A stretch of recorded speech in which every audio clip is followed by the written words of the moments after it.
My husband served me divorce papers on Christmas Eve, while 40 of his relatives laughed. His father announced I would be on the street by New Year's, but I did not cry. I simply handed a black card to the waiter and said, "I am paying for everyone." When he saw the name on the card, his face went pale and the room froze. They had spent years mistaking my silence for weakness, but tonight the bill was finally due. My name is Violet Morris, and I was sitting in the center of a kill zone disguised as a Christmas dinner. To understand why the room fell silent, you have to understand the hands that held the card. My hands are not soft. They are not manicured like Celeste's, nor are they smooth like the women Spencer usually speaks to at his country club mixers. My hands are rough, the pads of my fingers are permanently calloused, and my cuticles are often stained with dark walnut hull or linseed oil. I am a restoration artist. For 15 years. I have taken furniture that other people have discarded. Chairs with broken legs, vanities with peeling veneer, dining tables scarred by water rings, and I have brought them back to life. I run a small but successful business restoring heritage woodwork. I make a good living, enough to support myself comfortably without anyone's help. I drive a truck because I need to haul lumber, not because I cannot afford a luxury sedan.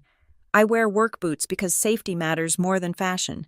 To the Hargroves, my work was manual labor, something to be looked down upon. To me, it was alchemy. I took the broken and the forgotten, and I gave them dignity again. That was how I was raised. I grew up in a town so small you could drive through it in 2 minutes without hitting a red light. My mother raised me alone, and she taught me that dignity was the one thing you could not buy, which meant it was the one thing you could not afford to sell. She used to tell me that I should never borrow self-esteem from others to trade for their recognition. If I did, I would always be in debt. I carried that lesson like a shield. I did not need the Hargroves to think I was special. I knew who I was. When I first met Spencer, I thought he knew who I was too. He was different back then. We met 4 years ago at an estate sale. I was inspecting the dovetail joints on an 18th century highboy, and he was watching me with a look of genuine fascination. He was not the corporate climber he is today. He was charming, slightly disheveled, and he seemed exhausted by the pretenses of his own world. He told me that he loved watching me work because I saw value in things that everyone else walked past. He told me he wanted to be the kind of man who could build things, not just manage them. He courted me with a persistence that felt like a fairy tale. He would come to my dusty workshop, bringing coffee and sitting on a crate while I stripped layers of old varnish off a cabinet. He told me he loved my focus. He told me he loved that I did not care about his last name. When he proposed, he promised me that he would always protect me from the toxicity of his family. He said we would build our own life, a fortress where their judgment could not reach us. I believed him. I believed him so much that I ignored the way his mother looked at me at our wedding. It was a simple ceremony in a garden, exactly what I wanted. But the Hargroves arrived looking like they were attending a funeral for a distant acquaintance. Celeste wore black. Gordon checked his watch every 10 minutes. They did not mingle with my friends. They stood in a tight circle, holding their champagne flutes like weapons, staring at me as if I were a piece of furniture they had ordered online that arrived with a scratch. They were inspecting me for defects. After the honeymoon, the comments started. They were subtle at first, masked as jokes or helpful advice. "Oh, Violet," Celeste would say at Sunday brunch, "you are not wearing that flannel to the gala, are you? We do not want people thinking you are there to fix the catering tables." Gordon would introduce me to his business partners not as his daughter-in-law, but with a dismissive wave. "This is Spencer's wife. She does carpentry, I believe, very rustic." They called me the help. They called me the wood girl. They made sure I knew that no matter how much money I made restoring antiques, to them, I was just a glorified laborer with dirt under my fingernails. For the first year, Spencer fought them. He would squeeze my hand under the table and correct them. He would say, "Violet is an artist, mother," or "Violet runs her own company, father." But water wears down stone eventually. When Spencer joined Hargrove Motor Holdings, the shift began. The pressure to conform, to fit into the mold of the perfect executive, began to chip away at the man I fell in love with. He started asking me to change my clothes before we went to his parents' house. He started asking me to not talk about my work at dinner parties because it bored the investors. The defense turned into silence. The silence turned into agreement. "Don't make a huge thing out of it. Violet," he started saying when I pointed out his mother's insults. "She is just old-fashioned. You are being too sensitive. It is just Christmas. Violet, can't you just smile and take it for one night? They are just joking. Violet, you need to learn to take a joke." I watched my husband slowly dissolve into the very people he used to despise. I stayed silent because I thought my love was a strong enough varnish to protect the wood of our marriage. I thought if I just endured enough, if I just proved I was good enough, eventually they would stop sanding me down. I was wrong. You cannot fix rot by painting over it, but there was one thing I had kept hidden, even from Spencer. Years ago, long before I met him, I was given a small, heavy box by the only relative who ever really understood me. Inside that box was the black metal card I had just handed to the waiter. I had never used it. I had never even checked the balance. To me, it was not money. It was a terrifying responsibility. It was a promise I had made to a dying woman. She had pressed it into my hand and told me that it was a key, but I was only allowed to turn it in the lock when I had no other choice. "Do not use this for luxury," she had told me, her voice raspy but fierce. "Do not use this to buy things you do not need. Use this only when you need to stand up and the ground has been taken from under your feet." I had kept it in a fireproof safe in my workshop, buried under old invoices and sandpaper receipts. I had almost forgotten it was there. I lived off the money I earned with my own sweat. I paid my share of the mortgage. I bought my own clothes. I took pride in needing nothing from anyone. But tonight, as I sat in that dining room and listened to Gordon Hargrove announce that I would be homeless, as I watched my husband smirk while his family tore me apart for sport, I realized something. I had been saving my dignity like a miser, afraid to spend it. I had been trying to win a game that was rigged against me from the start. They thought I was poor. They thought I was weak. They thought I was alone. I remembered the weight of the card in my pocket. I remembered the woman who gave it to me. And I realized that the moment she had spoken about was not some hypothetical future disaster. It was right now. Spencer thought he was discarding a broken wife. He did not realize he was unlocking a vault. He did not know that the woman he married was not just a carpenter. He did not know that the name Morris was just the name I chose to use, not the only name I owned. He had spent 4 years looking at me, but he had never really seen me, and now, staring at the terrified waiter holding the card that bore the name of a ghost, I knew that the time for silence was over. The time for restoration was finished. It was time to strip the paint. The name on the card belonged to a ghost, but she was the most alive person I had ever known, to the rest of the world. Eleanor Kincaid might have been a mystery, a name on a deed, or a signature on a trust fund document. To me, she was just Aunt Elle. She was a recluse who lived in a weathered cedar cabin at the very edge of the Pisgah National Forest, miles away from the paved roads and country clubs that people like the Hargroves inhabited. She did not own a television. She did not have a smartphone. She spent her days in a pair of men's work boots and a flannel shirt that smelled of wood smoke and dried sage. She was the one who put the first sandpaper block in my hand when I was 10 years old. I remember sitting on her back porch, watching her run her hands over the leg of a broken rocking chair someone had left by the dumpster behind the general store. She treated that piece of trash like it was a relic from a cathedral. She taught me to look past the surface damage.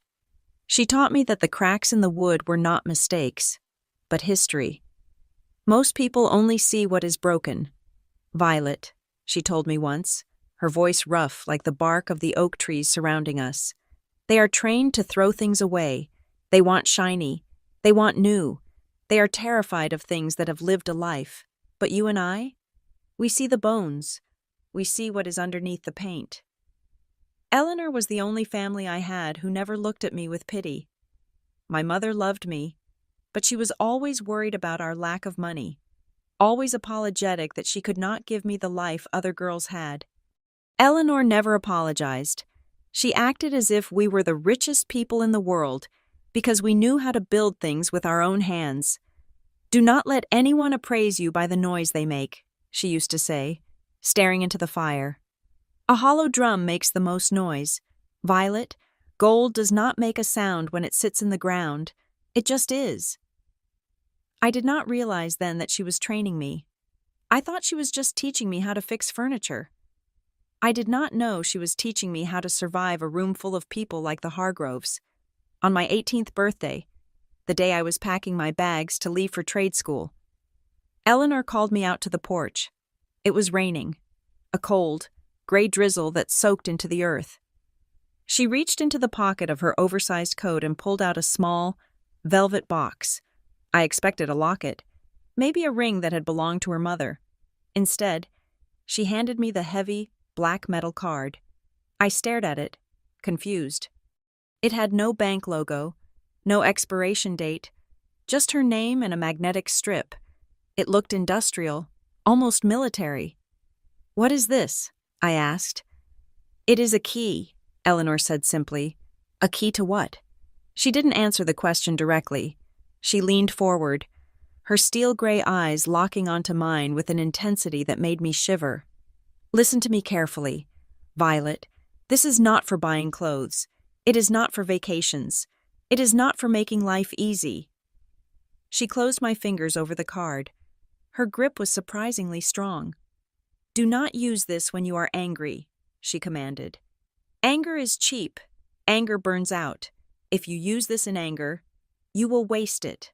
Then when do I use it?" "You use it when you need to stand straight," she said. "You use it when the world tries to bend you so far you think you are going to snap. When you have no other voice left, you put this on the table." I tried to ask her how much money was on it. I tried to ask her which bank it belonged to. She just shook her head and gave me a smile that I now realize was full of sadness and foresight. "When you hand this card to the right person, they will know who you are," she whispered. "And more importantly, you will know exactly who they are." That was the last real conversation we had. Eleanor died 4 years later, quietly in her sleep, while I was away finishing my apprenticeship. By the time I got back to the cabin, the lawyers had already sealed the property. They sent me a box of her personal effects, which included her old chisels and a few books. I kept the card in my safe, tucked inside an old envelope. I never tried to activate it. I never called the number on the back. To me, it was just a memento of the eccentric old woman who taught me to love the smell of sawdust. Over the years, there were signs I should have seen. I would occasionally see the name Kincaid in the business section of the newspaper or on a plaque at a museum. I saw a Kincaid Meridian Hotel in Chicago once when I was there for a convention. I simply assumed it was a coincidence. Kincaid is a common enough Scottish name. I never connected my aunt, who split her own firewood and drove a 30-year-old pickup truck, to a global hospitality empire. It seemed impossible. It seemed like a joke she would have laughed at. So I put the card away and forgot about its power. I lived my life. I met Spencer. I fell in love. I endured the sneers of his family. I let them treat me like a peasant because I thought that was the price of love. But as I sat in the silence of the Waverly House, watching the blood drain from the waiter's face, Eleanor's words came rushing back to me like a flood. "You use it when the world tries to bend you." I looked around the table. The Hargroves were no longer laughing. They were confused. They were predators who had suddenly realized that the rabbit they were hunting had teeth. I looked at Gordon, who was red-faced and puffing with indignation. I looked at Celeste, who was clutching her pearls as if they could protect her from the sudden shift in atmospheric pressure. I looked at Spencer, my husband, who was staring at the waiter with a mix of arrogance and uncertainty. They had not just wanted to divorce me tonight, they had planned this. They had chosen Christmas Eve specifically because they knew it would hurt the most. They had chosen a public restaurant because they wanted witnesses to my humiliation. They wanted to strip me of my home, my dignity, and my future all in one stroke. They wanted to erase Violet Morris so completely that I would never recover. They wanted to turn me into a cautionary tale. They were trying to bend me until I snapped. Eleanor had known. Somehow, in that old cabin years ago, she had looked at me and known that one day I would find myself in a room exactly like this, surrounded by people exactly like them. She had given me this weapon and told me to wait. I had waited.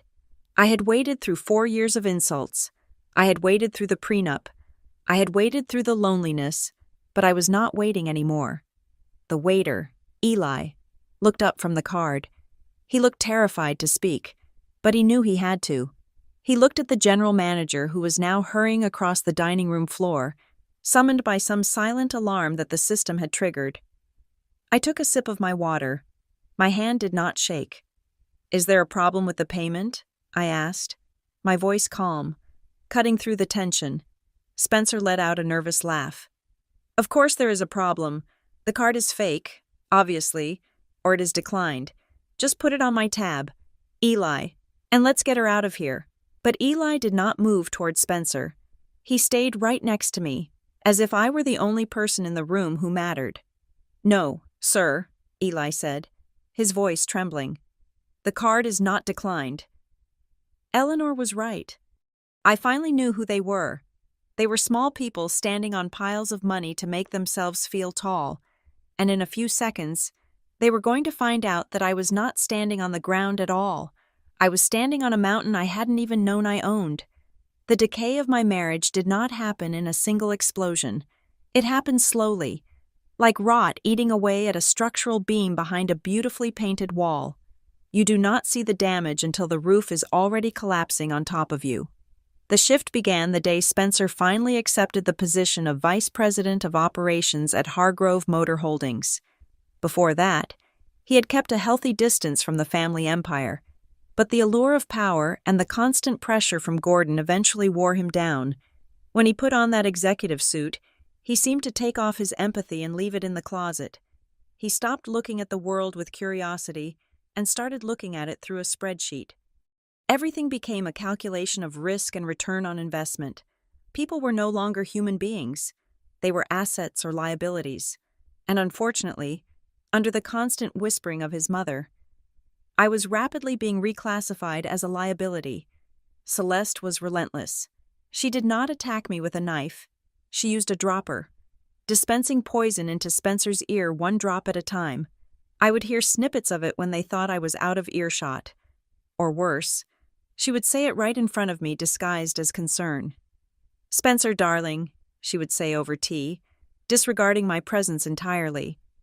"You know the board is very particular about image. Violet is lovely, of course, but does she really need to drive that truck to the charity luncheon?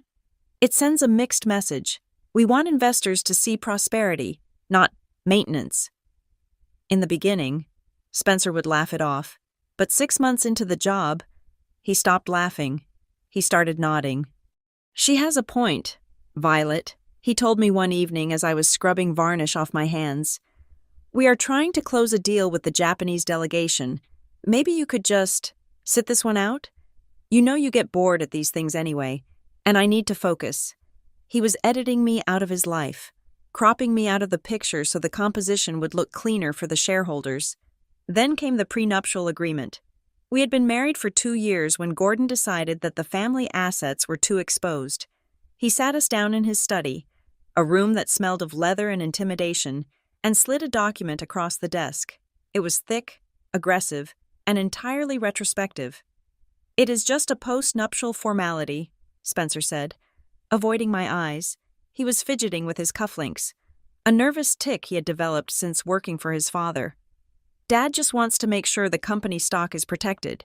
It has nothing to do with us." I read the document. It was draconian. It essentially stated that in the event of a divorce, I would walk away with absolutely nothing. No alimony, no claim to the house we lived in, no claim to any future earnings. It was designed to leave me destitute. "You want me to sign this?" I asked, looking at my husband. "It is the only way to get Dad off my back." "Violet," Spencer pleaded, his voice taking on that whining edge that I was beginning to despise. "If you don't sign it, He thinks it is because you are after the money. He thinks you are a gold digger. Just sign it, and we can prove him wrong. Prove to him that you love me for me, not for the Hargrove name." It was emotional blackmail, pure and simple. If I refused, I was greedy. If I signed, I was defenseless. I looked at Spencer, searching for the man who used to bring me coffee in my workshop. I saw a glimpse of him, buried under layers of fear and obligation to his father. I still loved him, or at least, I loved the memory of him. "I will sign it," I said, picking up a pen. Gordon smiled, a shark-like baring of teeth. "But," I added, holding the pen in the air, "I have one condition." Gordon's smile vanished. "You are in no position to make demands." "I am, actually," I said calmly. "I am your son's wife. My condition is simple. I want a clause added that mandates full financial transparency if we ever do divorce, and this agreement is enforced. I want it stated that both parties must declare every single asset, debt, and business liability under penalty of perjury. No hiding accounts, no shelving debt in shell companies. If I am walking away with nothing, I want to be absolutely sure that what you are keeping is clean." Spencer looked relieved. He thought it was a nothing request. "Of course, Violet. That is standard legal practice anyway. We have nothing to hide." Gordon looked skeptical, but he wanted the signature more than he wanted to argue. They added the clause. I signed. I did not know then that this small, seemingly insignificant request would eventually become the blade I would hold to their throats. After the papers were signed, the atmosphere in our home shifted from strained to cold. Spencer began to disappear. It started with the phone. He used to leave it on the kitchen counter. Screen up. Now, it lived in his pocket. Or if he set it down, it was always face down. If I walked into the room while he was on a call, he would lower his voice or hang up abruptly. "Who was that?" I would ask. "Just work," he would snap. "Why are you so suspicious? You're suffocating me. Violet?" Then came the late nights. He was working late on the merger. He had to go to dinners with the Regulatory Commission. He started taking trips. 3 days in New York, 4 days in London. He came back from these trips smelling of expensive cologne and guilt, bringing me generic gifts from the airport duty-free shop as if to pay a toll for his absence. I felt myself being worn down, like a piece of wood being sanded by a coarse grit. I was becoming thinner, quieter, less visible. I stopped asking questions because I already knew the answers were lies. I focused on my work. I stayed in my workshop until midnight, finding comfort in the honesty of timber and glue. Wood does not lie to you. If a joint is weak, it breaks. It does not pretend to be strong while it plots your demise. The breaking point came 3 weeks before Christmas. I had come home early from a site visit. The house was quiet. I walked into the kitchen to get a glass of water and heard Spencer's voice coming from the sunroom. He must have thought I was still out. He was on the phone. His voice relaxed and confident, a tone he hadn't used with me in over a year. "Don't worry, Mom," he said. "I know. I am handling it." I froze. I stood in the hallway, clutching my water bottle, my heart hammering against my ribs.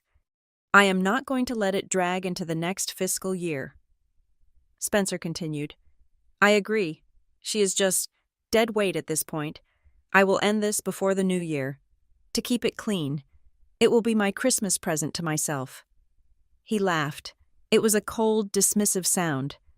"Yeah, I have the papers ready. I'm just waiting for the right moment. Maybe the holiday dinner. Dad thinks it would be a power move to do it in front of everyone. Put her in her place." My breath hitched. I felt a physical blow to my chest, as if he had walked out and punched me. He wasn't just planning to leave me. He was planning to destroy me. He was conspiring with his mother to turn our divorce into a public spectacle, a power move to impress his father. I backed away slowly.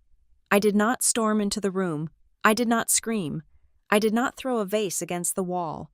I went upstairs to our bedroom, closed the door, and sat on the edge of the bed. I looked at the photos on the dresser, pictures of us from 4 years ago. Happy and windblown on a beach. I took the frame and placed it face down. I did not cry. I had spent all my tears months ago, crying over a cold shoulder that refused to turn around. Now, there was no sadness left. There was only a cold, hard clarity. I was a restorer. I knew how to fix things. But I also knew when something was too rotten to be saved. When wood is infested with termites, you do not paint it, you burn it. Spencer wanted a show? He wanted to ambush me at Christmas? Fine. I went to my closet and pulled out the dress I had bought for the party. I smoothed the fabric. Then, I went to my workshop and opened the safe. I took out the black metal card Eleanor had given me. I was not going to run. I was not going to beg. I was going to prepare. Just like I prepared a surface before applying the stripper. I was going to make sure that when he finally made his move, he would find out that he wasn't stripping away paint. He was stripping away the only thing keeping his entire world from falling apart. I spent the next 2 weeks acting like the perfect, oblivious wife. I smiled. I ironed his shirts. I listened to his lies about late meetings. All the while, I was counting down the hours, waiting for him to slide that envelope across the table. The invitation to what the Hargroves called the Christmas Reconciliation Dinner did not come on cardstock with gold leaf lettering. It came in the form of a text message from Spencer, sent at 2 a.m. while he was supposedly asleep beside me.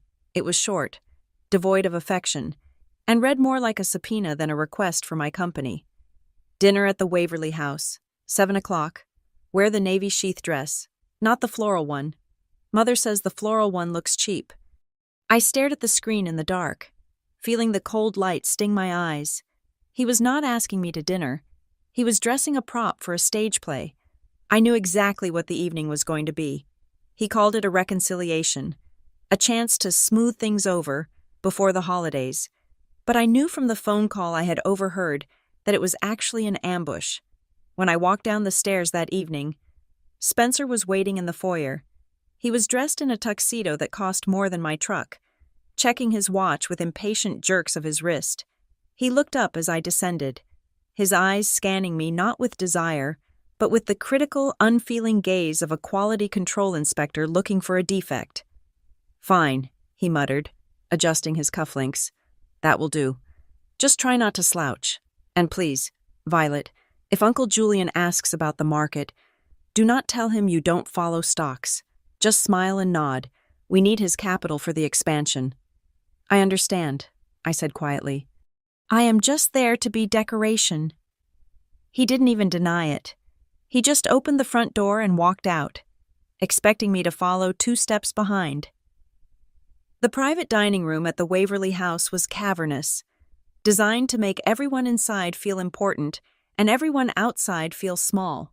A long table stretched down the center, laden with silver candelabras and crystal stemware that caught the light like jagged teeth. There were over 40 people already seated when we arrived. This was not an intimate family gathering. It was a shareholder meeting disguised as a holiday party. There were aunts I had only met once, cousins who looked at me with open disdain, and business partners whose names were always spoken in hushed, reverent tones. The air was thick with the smell of expensive perfume, and the drone of voices talking about one thing: money. I took my seat next to Spencer. Halfway down the table, I felt invisible. It was a strange sensation, being physically present but socially erased. The conversations flowed over and around me, never including me. To my left, a woman named Beatrice, one of Celeste's bridge partners, was loudly recounting her recent trip to the Mediterranean. The yacht was 150 feet, Beatrice was saying, waving a fork for emphasis. But honestly, the crew was so slow, we had to wait 20 minutes for champagne service. Can you imagine? I told Richard we are never chartering with that company again. It ruined the whole sunset. To my right, Uncle Julian was lecturing a younger cousin about tax loopholes. "You have to move the assets to the Caymans before the fiscal year ends," he boomed, laughing as if tax evasion were a charming parlor trick. "The government takes enough. Why give them more just because you are lazy with your paperwork?" I sat with my hands folded in my lap, sipping water. I was a ghost at the feast.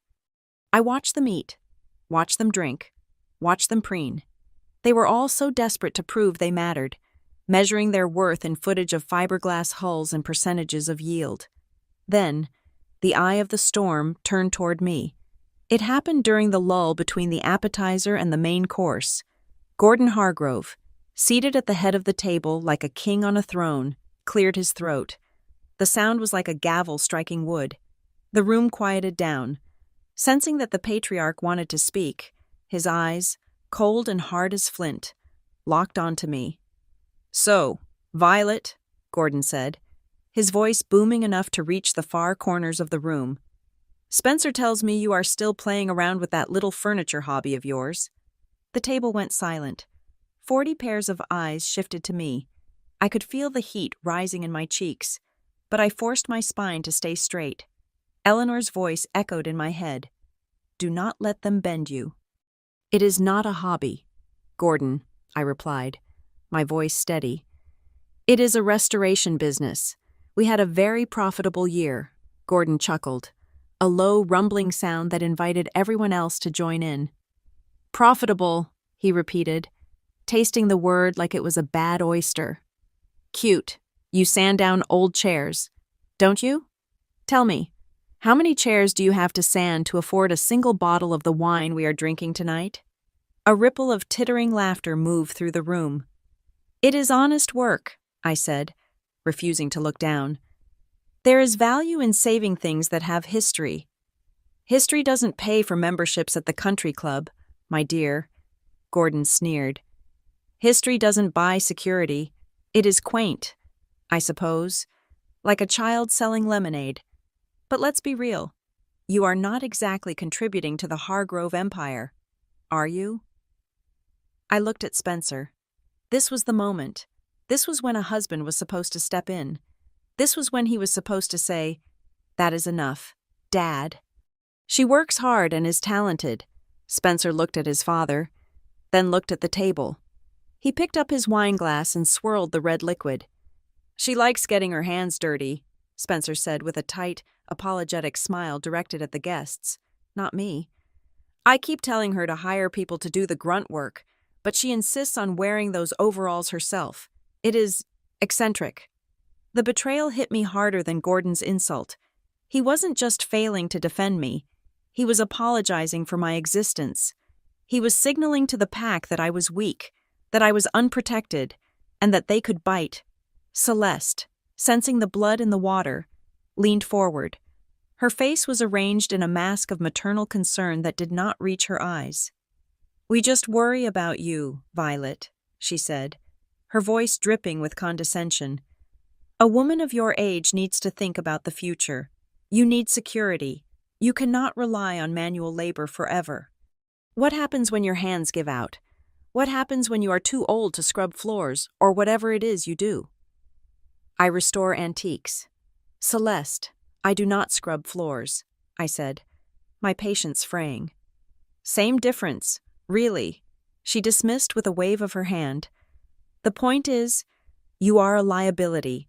Spencer needs a partner who understands the world he lives in, someone who can host a gala, not someone who smells like sawdust and solvent."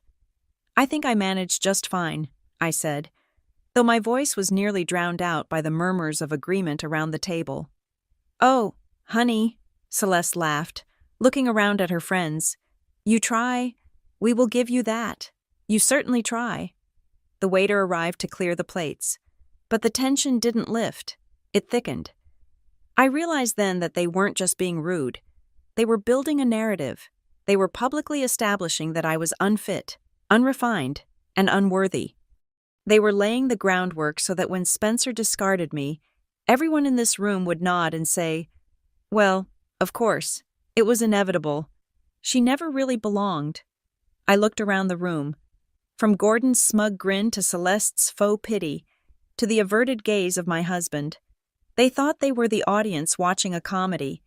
They thought I was the clown who didn't know the joke was on her. I took a deep breath. The anger I had expected to feel wasn't there. Instead, there was a cold resolve.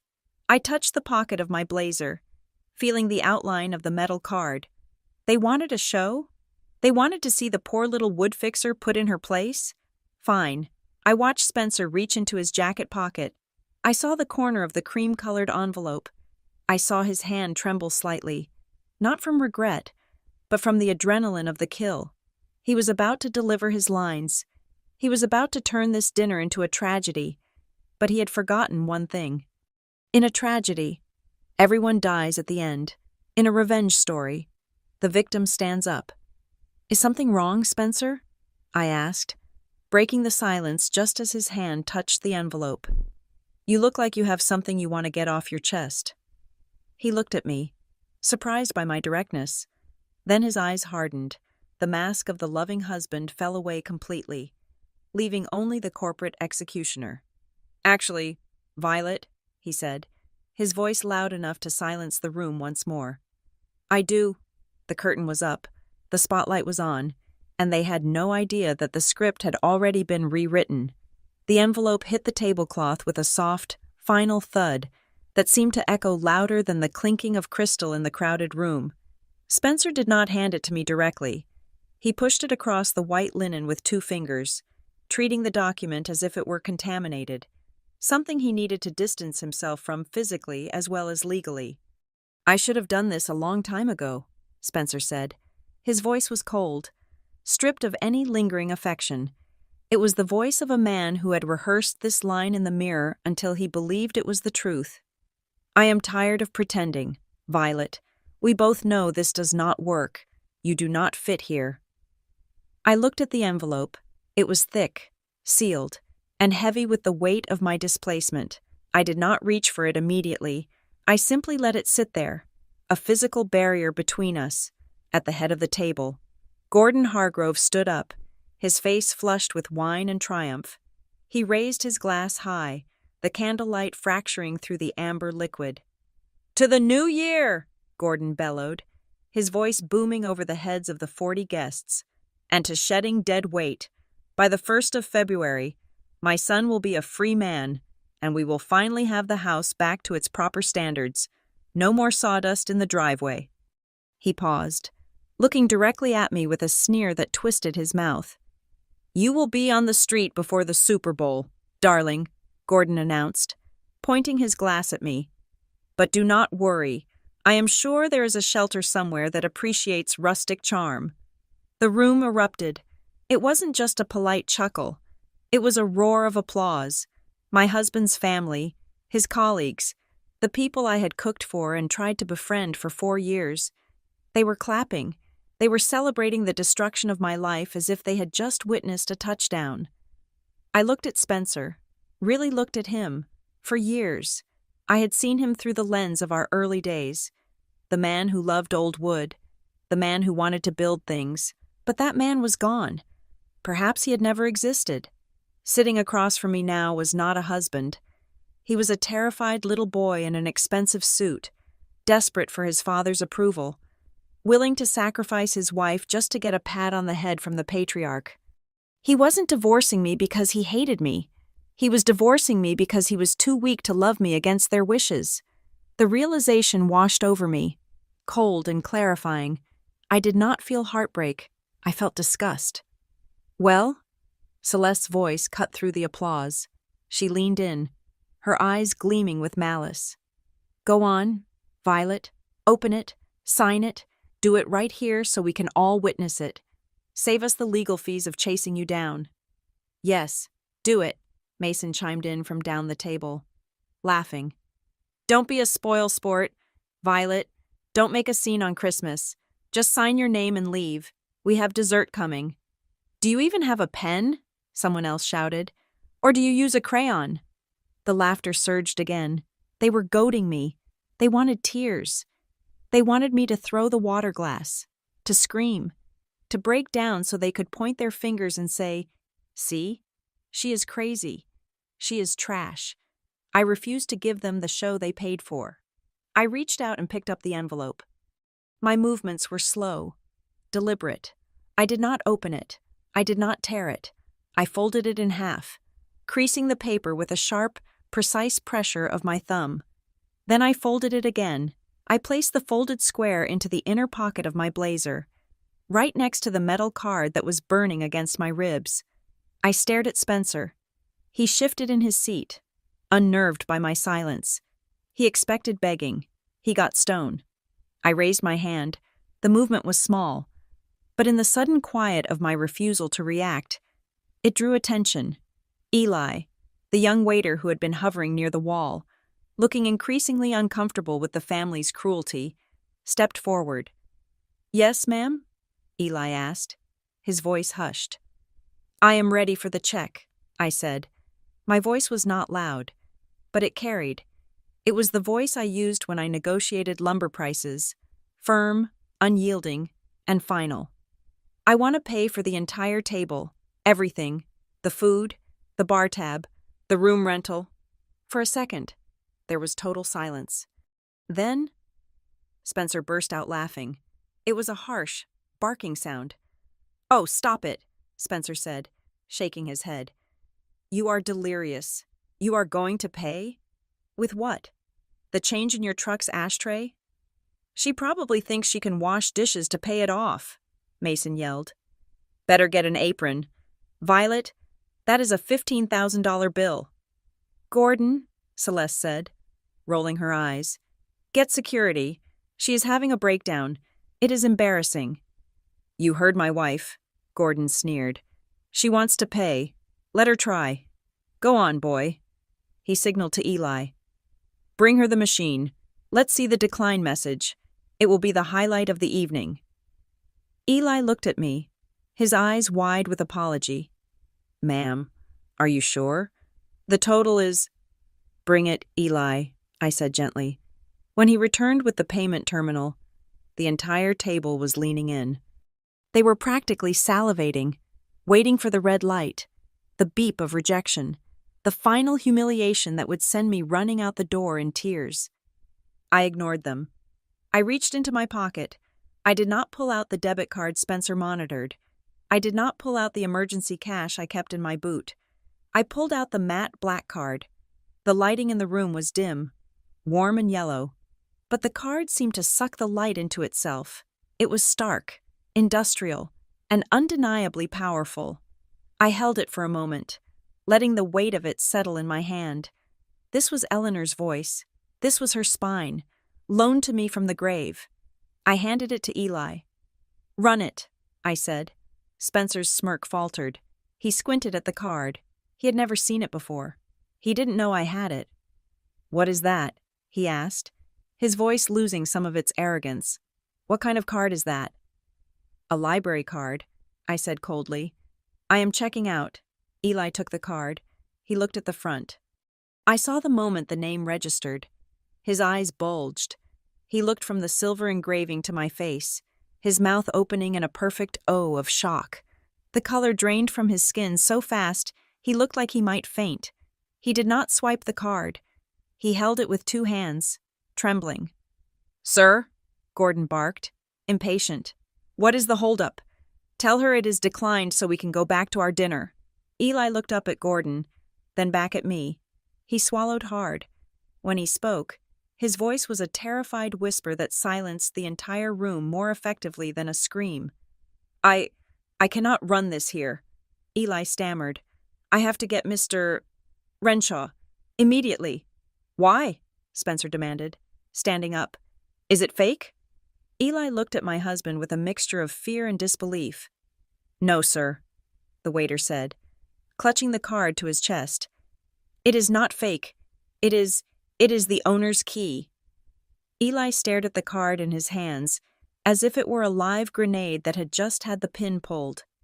He did not look at me with the polite deference of a server anymore. He looked at me with the wide-eyed shock of someone who had just realized he was standing on a trap door. He looked from the silver engraving of Eleanor Kincaid to my face, his eyes searching for a resemblance, for a sign, for anything that made sense of what he was holding. "The owner's key," he whispered again, the words barely audible over the confused murmuring of the table. "Eli!" Gordon barked, slamming his hand on the table. The silverware jumped. "Stop staring at the woman's library card and bring me the manager. I want this farce ended. I want her removed for disturbing the peace." Eli snapped out of his trance. He didn't answer Gordon. He didn't even acknowledge that Gordon had spoken. He looked at me, gave a sharp, frantic nod, and then turned on his heel. He didn't walk away with the smooth glide of a trained waiter. He practically ran, weaving through the tables with an urgency that signaled a 5-alarm fire. "Unbelievable," Celeste huffed, crossing her arms. She hands him a fake card, and the boy panics. "You really have sunk low. Violet, creating a scene just to delay the inevitable?" Spencer shook his head, looking at me with a mixture of pity and annoyance. "This is just sad. Violet, give it up. I will pay the bill. Just go. Take your truck and go." I didn't move. I sat perfectly still, my hands folded on the table, watching the double doors of the kitchen.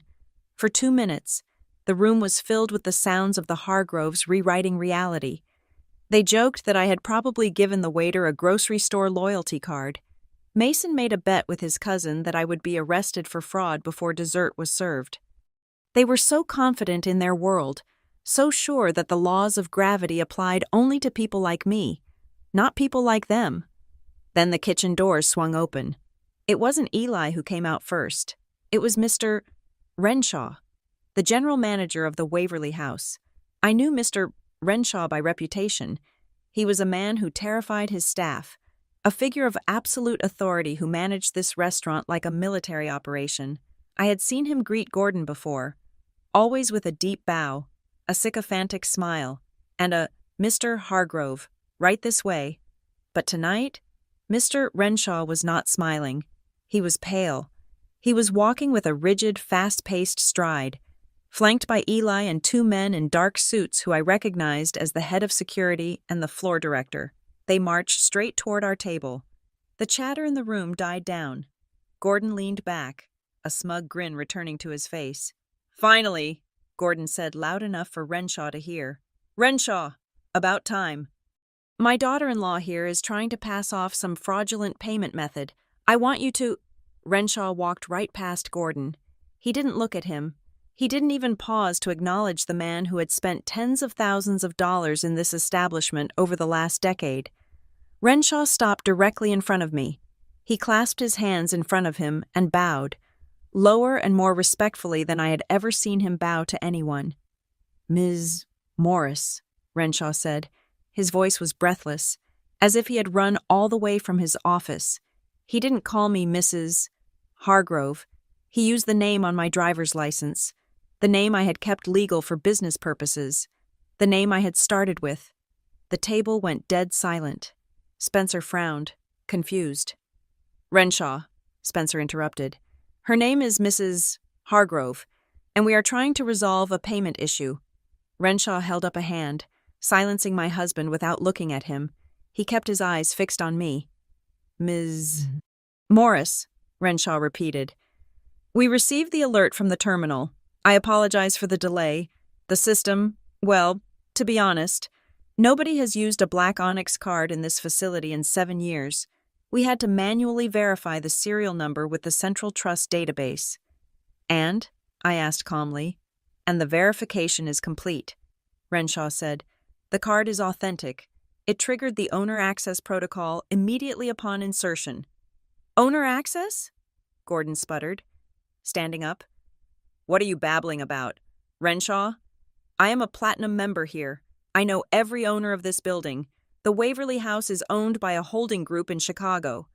Renshaw finally turned to Gordon. His expression was cool, professional, and completely devoid of the deference he usually showed. "That is correct. Mr. Hargrove," Renshaw said. "The Waverly House is a subsidiary of Kincaid Meridian Hospitality, and the holding group in Chicago is a trust founded by the late Eleanor Kincaid." Renshaw gestured to me with an open palm. "And according to the trust documents that just downloaded to my secure terminal, the sole beneficiary and current executor of the Kincaid estate, which includes this restaurant, the hotel above it, and 42 other properties across North America, is Ms. Violet Morris." The silence that followed was not the silence of a pause. It was the silence of a vacuum. It was the sound of oxygen being sucked out of the room. Spencer looked at me. His mouth opened, but his jaw seemed to have unhinged. He looked like he was trying to solve a complex math equation and failing. That's impossible, Spencer whispered. Violet restores furniture. She lives in a townhouse. She drives a Ford. She is the chairwoman of the board. Effectively, Renshaw corrected him. His tone clipped. Though the operational management is handled by the trust, Ms. Morris holds the veto power and the ownership equity. This card is the master key. It overrides all billing, all reservations, and all security protocols in any Kincaid building. Gordon's face had turned a dangerous shade of purple. He looked from Renshaw to me, his brain refusing to accept the data. "This is bullshit," Gordon roared.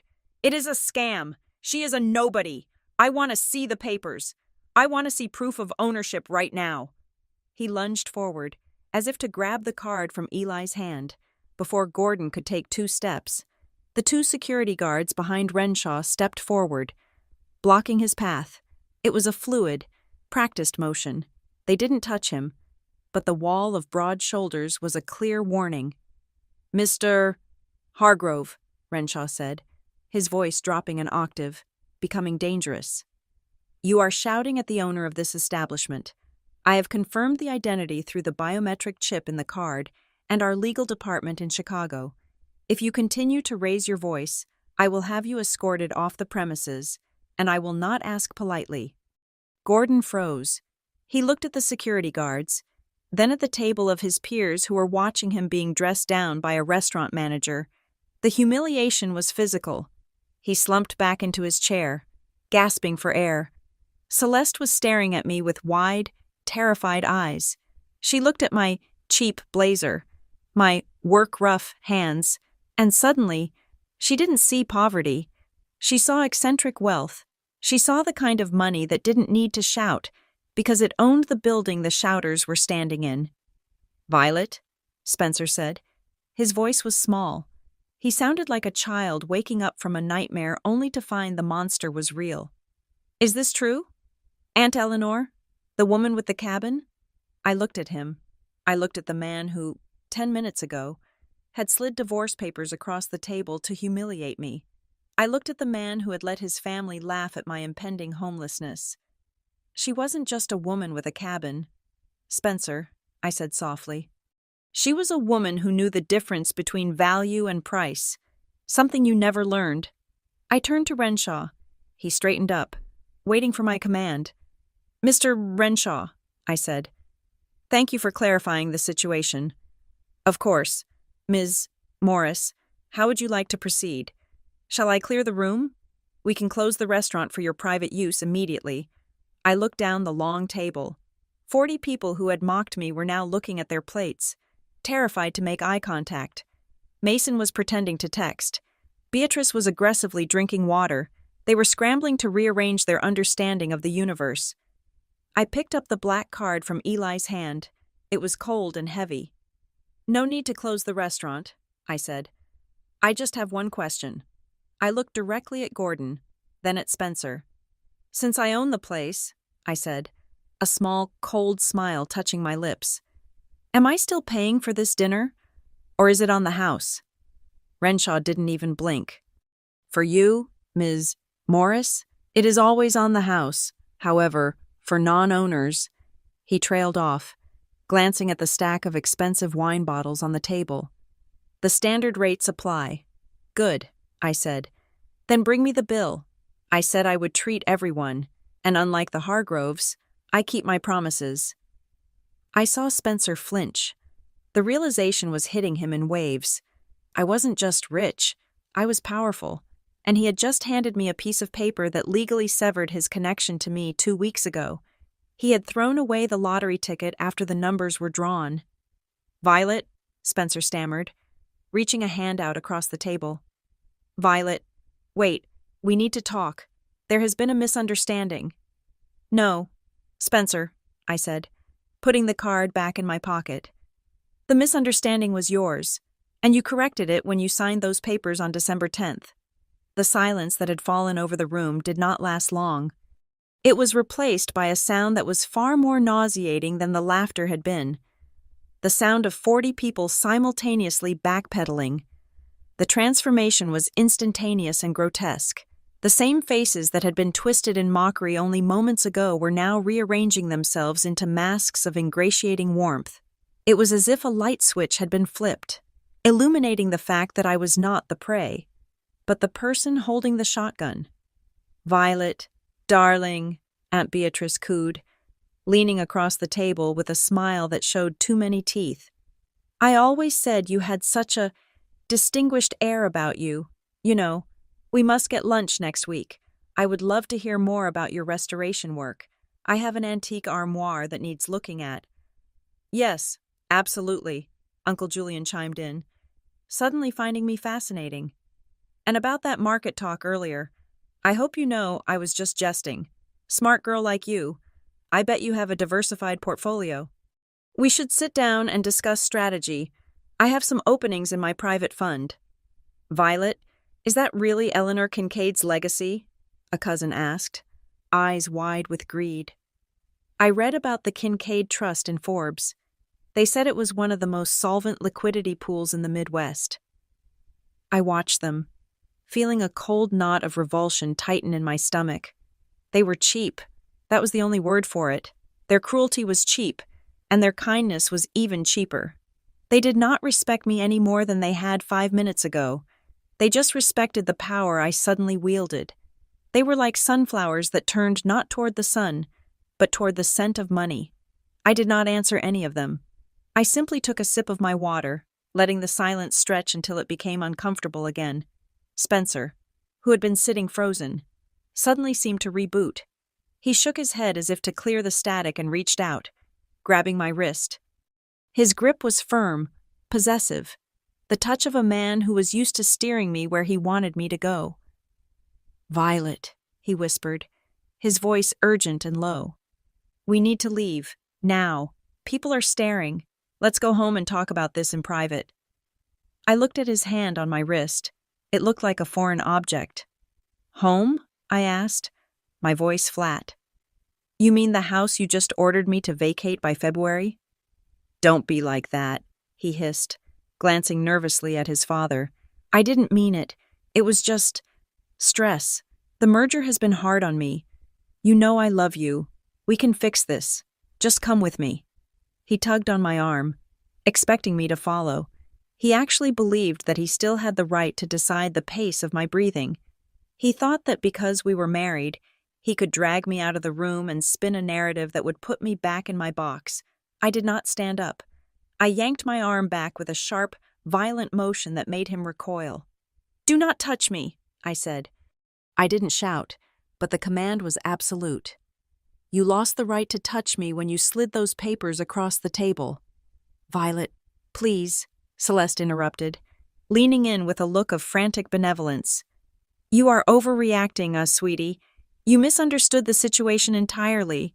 We were just concerned for your well-being. We wanted to make sure you were independent. It was a form of tough love. Surely you can see that." I turned my gaze to my mother-in-law.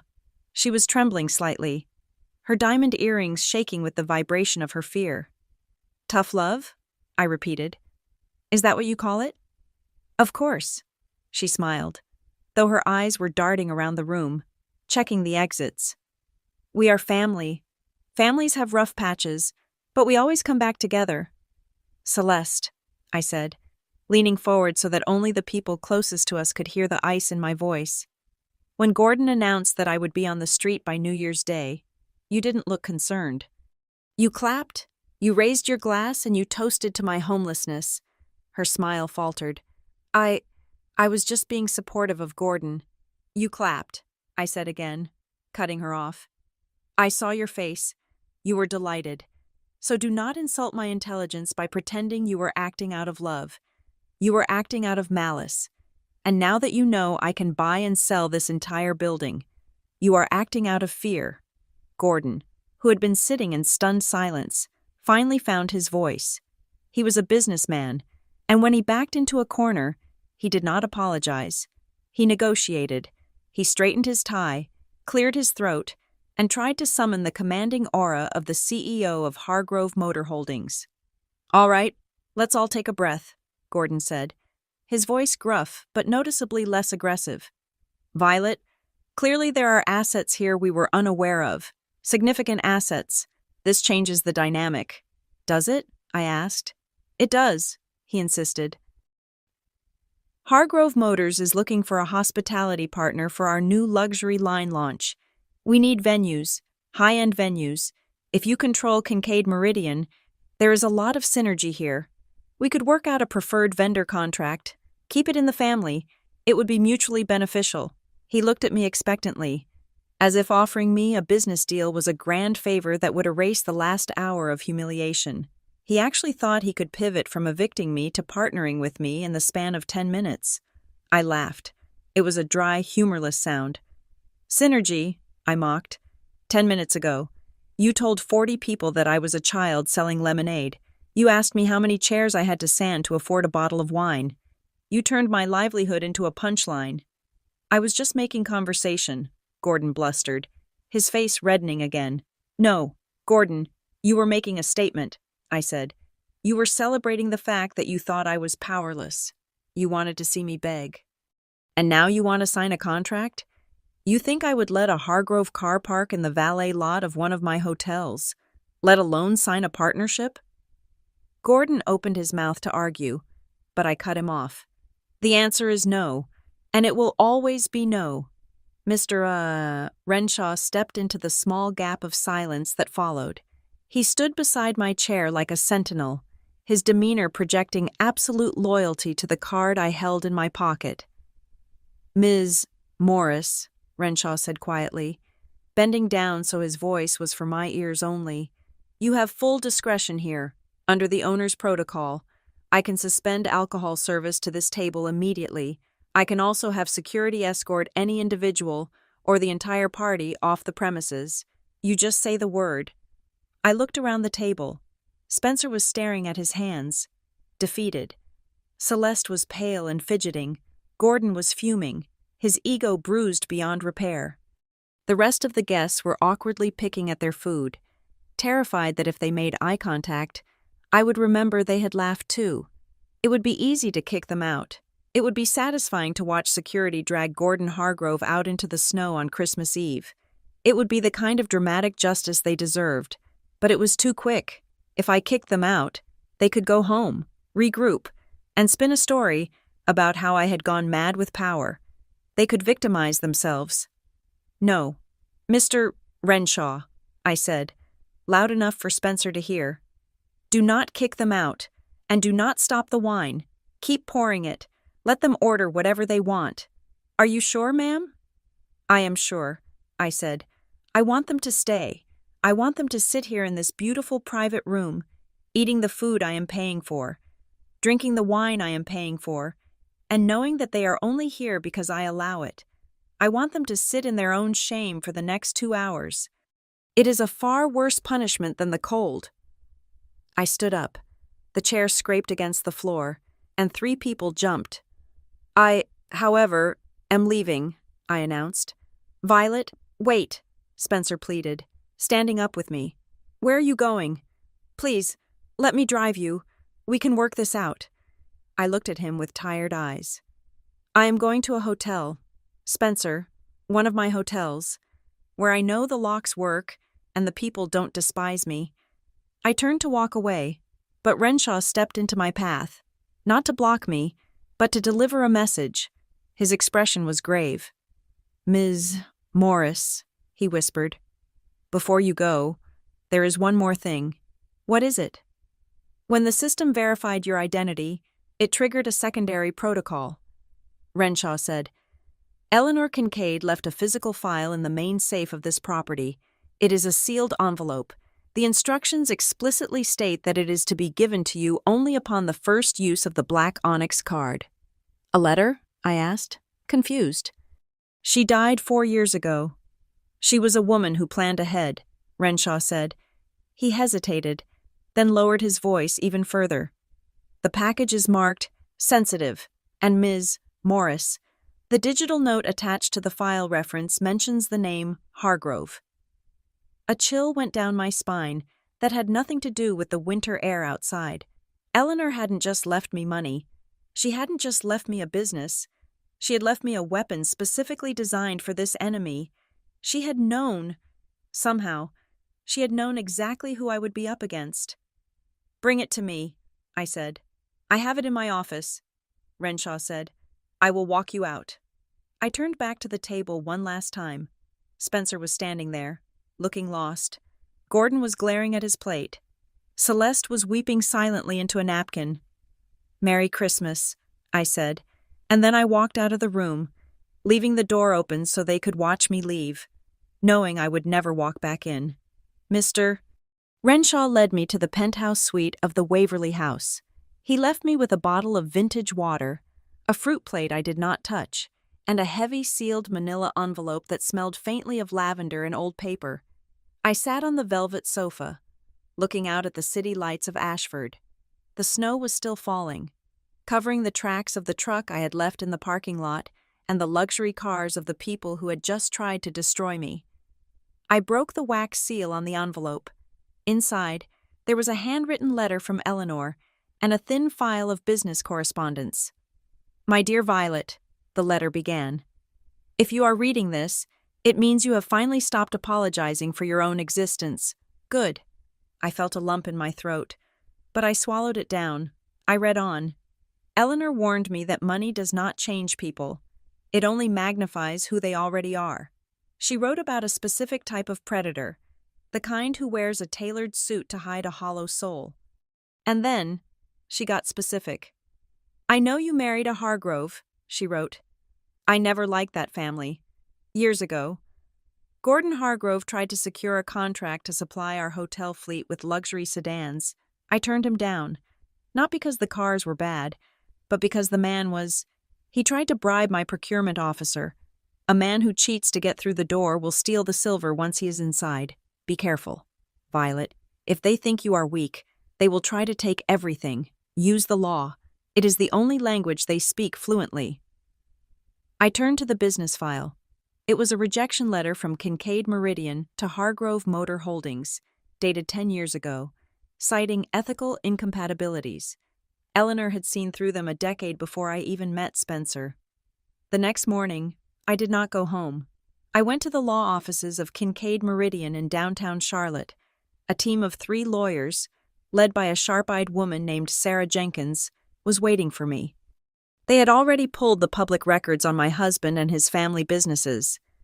"You were smart to insist on that transparency clause in your post-nuptial agreement," Sarah said, projecting a document onto the screen in the conference room. "It is going to be the noose that hangs them." "Show me," I said.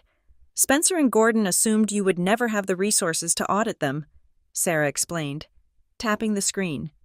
"So they got sloppy. We found a filing from 6 months ago. Spencer signed a joint and several liability agreement for a subsidiary of Hargrove Motors." "What does that mean in English?" I asked. "It means the company is failing," Sarah said bluntly. "And Spencer personally guaranteed a loan of $4 million to keep it afloat. He did this during your marriage, without your consent." I stared at the number. $4 million. "Here is the trap," Sarah continued, her voice grim. "Because this debt was incurred during the marriage, and because he did not disclose it, it is technically a marital debt. In a standard divorce, he could argue that you are responsible for half of it, $2 million. The pieces clicked into place. The cruelty, the rush.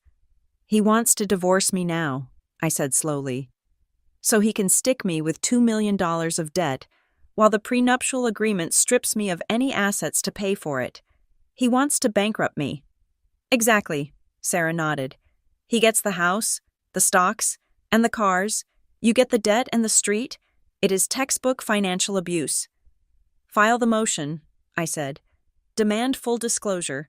If he leaves out a single cent of that liability on his financial affidavit, I want him prosecuted for perjury."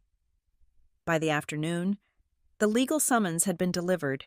The panic in the Hargrove camp must have been immediate, because my phone rang at 3 o'clock. It was not Spencer, it was Celeste.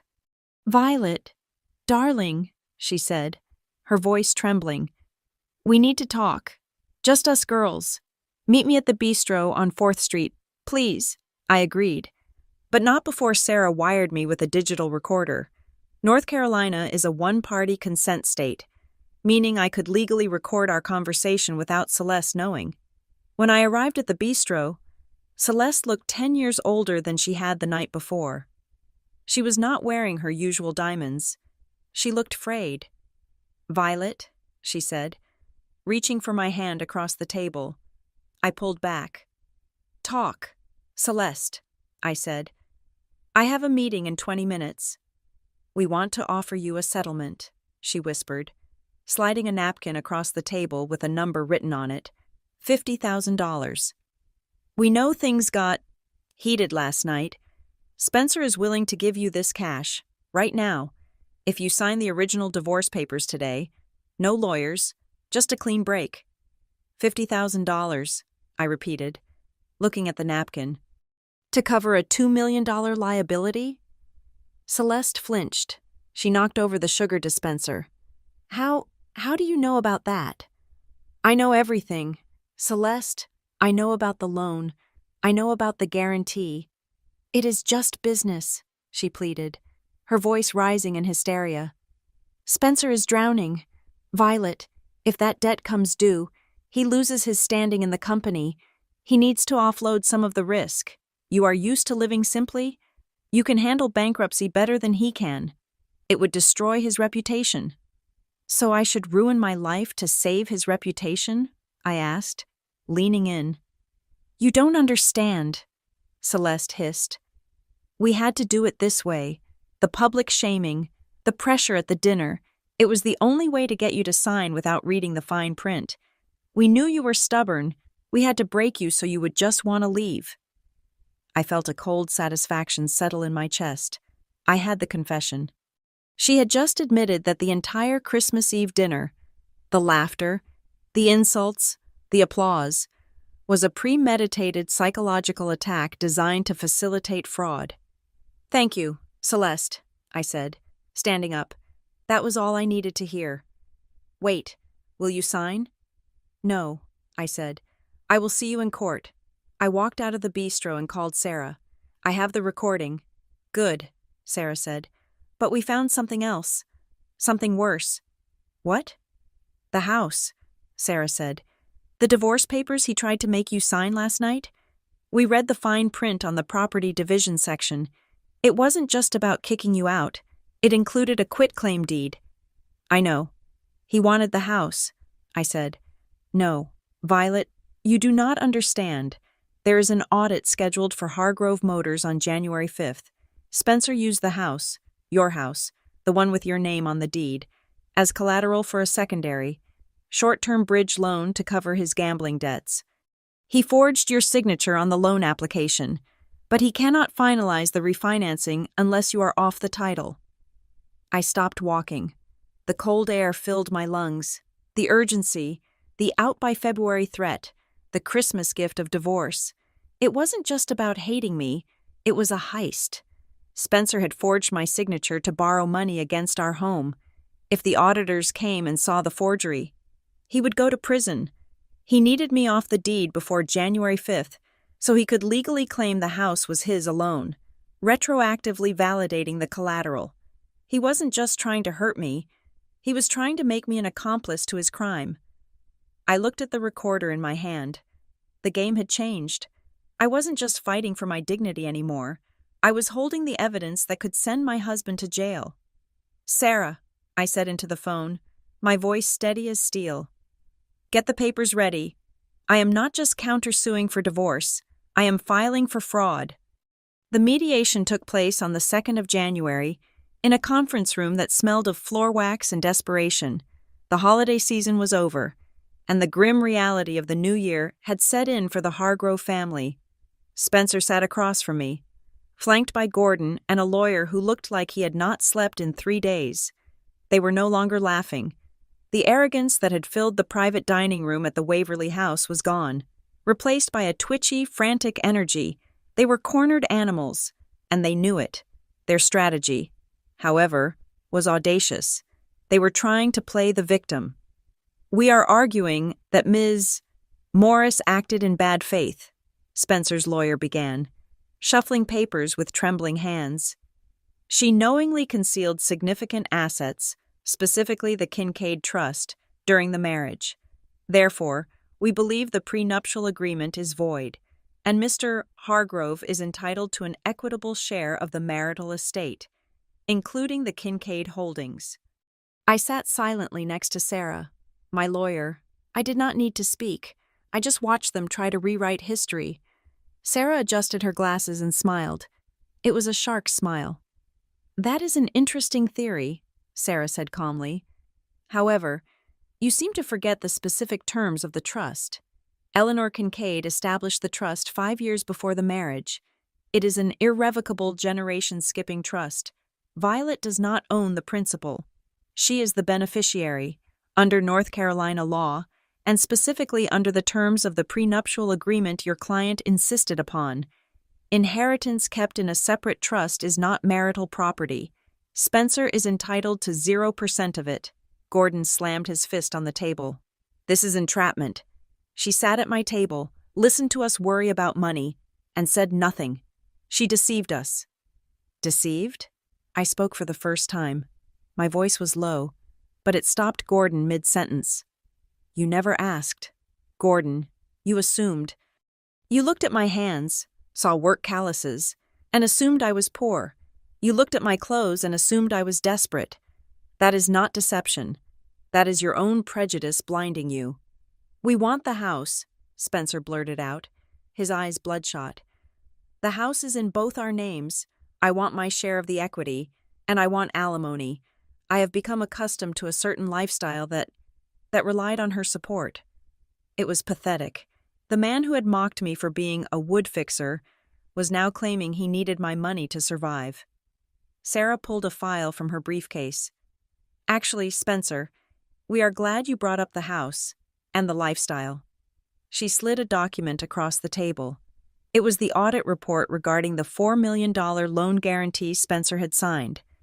"According to the transparency clause in your post-nuptial agreement, the one Violet insisted on, you were required to disclose all debts and liabilities." Sarah said, "You failed to do so. You hid a $4 million liability attached to Hargrove Motor Holdings. You also forged Violet's signature on a refinancing application for the house to cover your gambling debts." The color drained from Spencer's face. He looked at the document as if it were a death warrant. "Because you violated the transparency clause," Sarah continued, her voice cutting like a knife. "The penalty is severe. The court is not going to divide this debt. It is entirely yours. Violet is absolved of any responsibility for the loan. Furthermore, because you attempted to defraud her regarding the house, we are filing a motion to remove your name from the deed immediately. You leave with what you brought in. Spencer," which, as of this morning, is a massive amount of debt and a potential criminal indictment for forgery. The room went silent. The weight of the moment crushed down on them. The plan had backfired completely. They had tried to saddle me with their ruin, and instead, the trap had snapped shut on their own legs. Gordon stood up, his face purple. He leaned over the table, trying one last time to use his physical presence to intimidate me. "You listen to me," Gordon growled. "You think you can destroy this family? I have friends in this town. I have judges who owe me favors. I will bury you in litigation for the next 10 years. You will never have a moment of peace."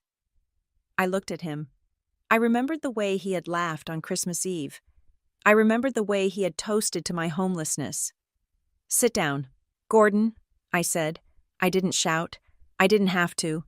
The authority in my voice was absolute. "You have no friends," I told him. "You have accomplices, and accomplices turn on each other when the ship starts to sink. As for burying me, I have the resources to fight you until the next century, but I don't think you will last that long. The auditors are coming for your company on Monday. I suggest you save your energy for them." Gordon's mouth opened and closed, but no sound came out. He slumped back into his chair, defeated. I stood up and gathered my coat. "Violet," Spencer whispered. He reached out a hand, tears streaming down his face. "Violet, please, don't do this. I made a mistake. I was scared. Dad pressured me. I still love you. We can start over. With your capital and my connections, we could be a power couple. Please, don't leave me with this debt." I looked at my husband one last time. I saw the fear in his eyes. He was not grieving the loss of his wife. He was grieving the loss of his safety net. "You do not love me, Spencer," I said, "and you certainly don't respect me." I leaned in close, so he could hear every syllable. "You didn't ask for a divorce because you fell out of love," I said.